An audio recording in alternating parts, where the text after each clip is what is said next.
Hello students, you are welcome in the second lecture of a chapter of solid state.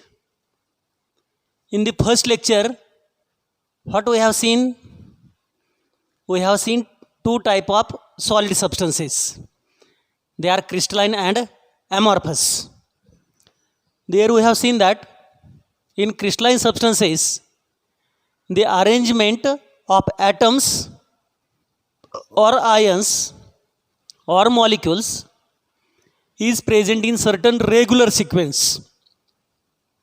They are orderly arranged and the arrangement is present for a long distance.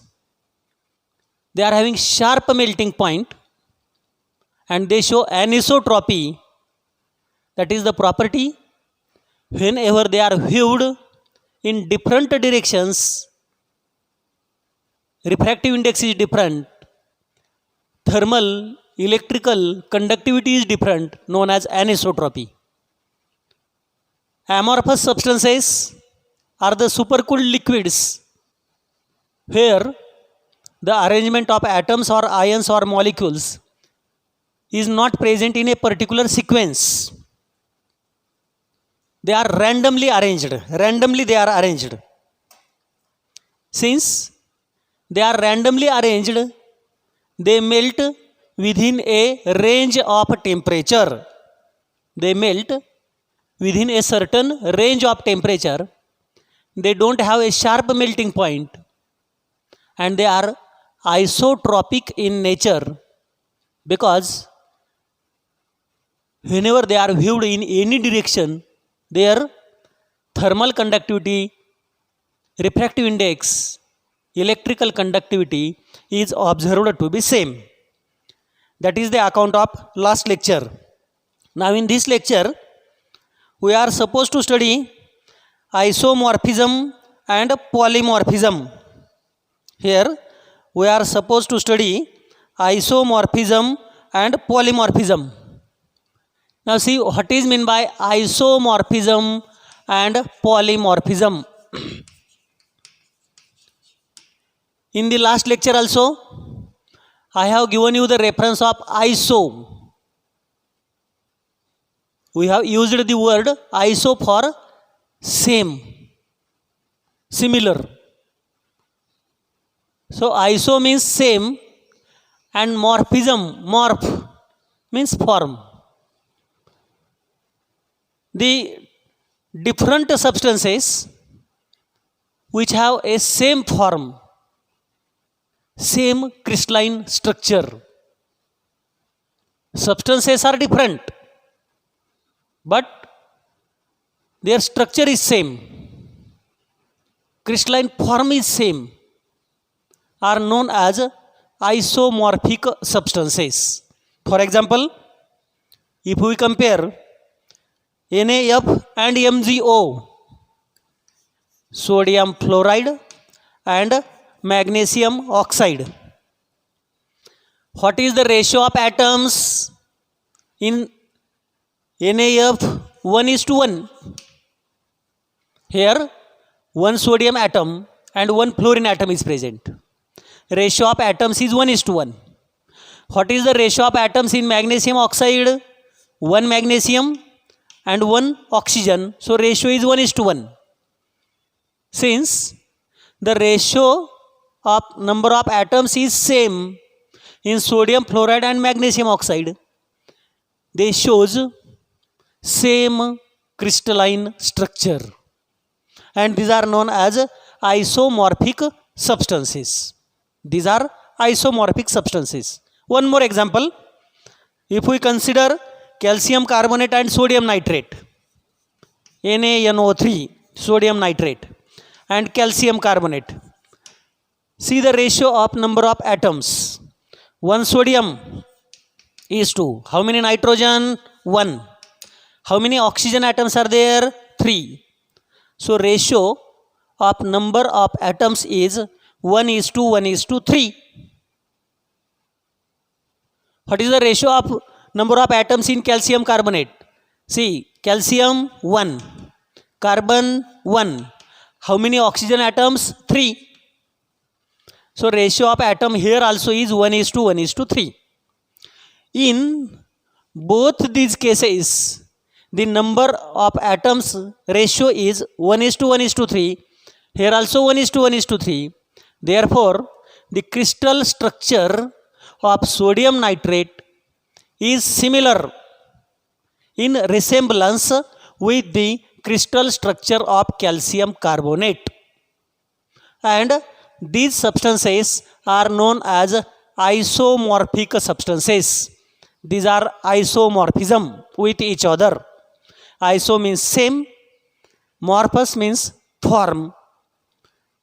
Different substances but same crystalline structure because they are having the same ratio of atoms are known as isomorphic substances.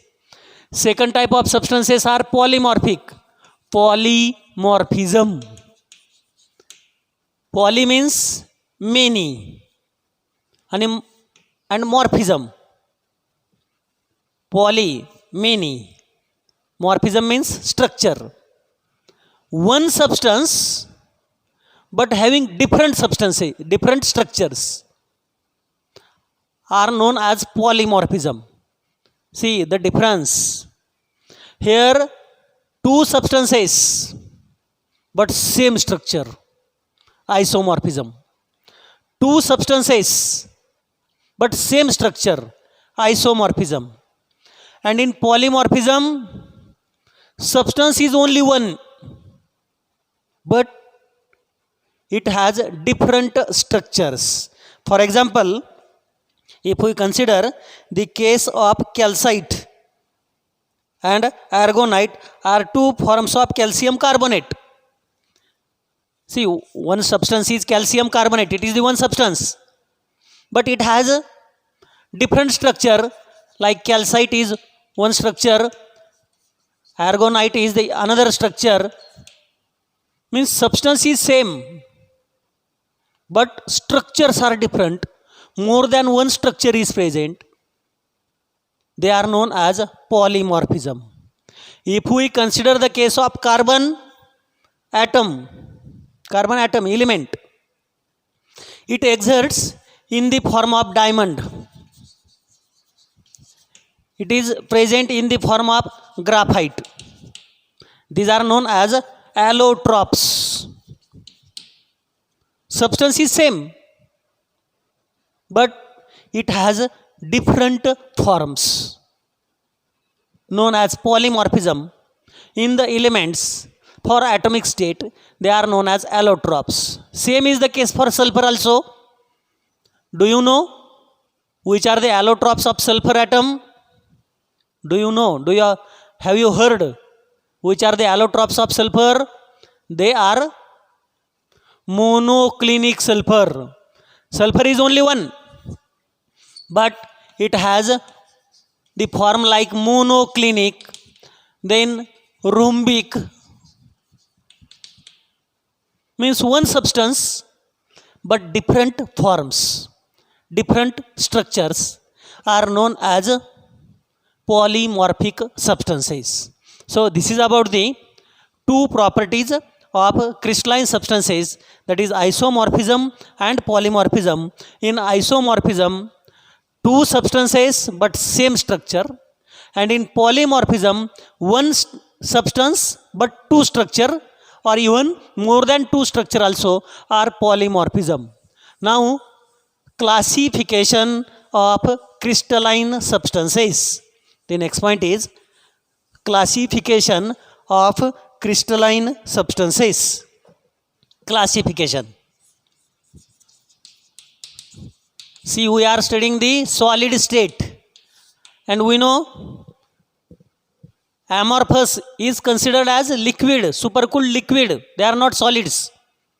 So here maximum study we have to perform about the crystalline state, not amorphous, because amorphous is considered as a supercooled liquid, that is not solid. No doubt one form of solid, but that is considered under supercooled liquids.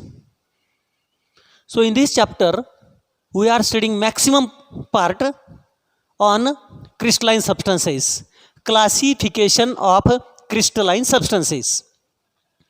At the start of this chapter, I have told you that there are maybe atoms, there are maybe ions, there are maybe molecules which forms the crystalline substance, which forms the solid. And that atom or ion or molecule is termed as a particle. That is termed as a particle. And now, depending on that constituent particle, whether the constituent particle is ion, whether it is atom or it is molecule, crystalline substances are classified. Have you got it? On which basis crystalline substances are classified? Crystalline substances are classified on the basis of constituent particle present in the formation of that substance. If the crystalline substance is formed from ions, if constituent particles are ions, they are known as ionic solids. They are termed as ionic solids or ionic crystals. If crystalline substance is formed from the constituent atoms, particle is nothing but the now atoms, at that time they are known as atomic solids or also known as covalent solids. If the constituent particle is formed from molecule, it is known as molecular solid. And whenever it is formed from the metal atom, it is known as metallic solid. These are the four types of crystalline solid substances. See it one by one. Depending on the constituent particle present in the formation of given crystal structure, they are classified as ionic solids, then atomic or covalent solids, molecular solids and metallic solids. Now let us see one by one. First one, ionic solid. What is meant by ionic solid and its properties? First property already I have told you. In ionic solid, which is the constituent particle? Ion. Here, ion is a constituent particle. So, we know how ion is obtained. Ion is formed by either loss of electron or gain of electron. Maybe loss of electron or maybe gain of electron. Cation and anion, we know. How cation is obtained? Cation is formed by the loss of electron. How anion is obtained? Anion is formed by the gain of electron. So cation and anion, cation has which type of charge? Positive charge. Anion will have which type of charge? It will have a negative charge. So charged ions are the constituent particles. They may be cations, they may be anions, they are the charged ions. And those charged ions occupy the constituent particle position and form the crystal structure known as ionic crystals or ionic solids. So, how they are bonded, how they are formed? We know cation has positive charge, anion has negative charge. Positive charge, whenever comes in contact with the negative charge, is there repulsion or attraction between them? Do you know? Whenever positive charge comes in contact with negative charge, whether they are attracted or they are repelled from each other, they are attracted. They are attracted. So attraction take place between cation and anion, and they form the neutral molecule, and that neutral substance is known as ionic crystal. Cation and anion are held together by electrostatic force of attraction. There is the force of attraction, electrostatic force of attraction present between them. That is also known as ionic bond. Ionic bond is formed between the ions attracted towards each other. Force of attraction is developed between them, known as electrostatic force of attraction, and due to that, ions occupy the lattice points. What are lattice points? That is part we are studying in the maybe in the next lecture. In this chapter only, we have to study lattice points also. This is how ionic solids are obtained. These ionic solids are hard. They are hard and brittle. They are not soft. They are hard. For example, common salt, NaCl, common salt, we are using in the day-to-day life. That is hard and brittle. Hard and brittle, and they will have high melting point. Ionic solids will have high melting point because they are very hard and brittle structures, and in the solid state they are non-conductors of electricity. In solid state, ionic solids are not conducting electricity. They are non-conductors, zero conductivity in solid state. But in fused state, or whenever dissolved in some liquid, dissolved in water, in the solution state, they conduct electricity. In aqueous medium, they conduct electricity, but in the solid state, they are non-conductors of electricity. Only in aqueous state, whenever they are dissolved in water, they conduct electricity by movement of ions. How they are conducting electricity, that part we have to study this year in the chapter of electrochemistry. Examples given in your book also.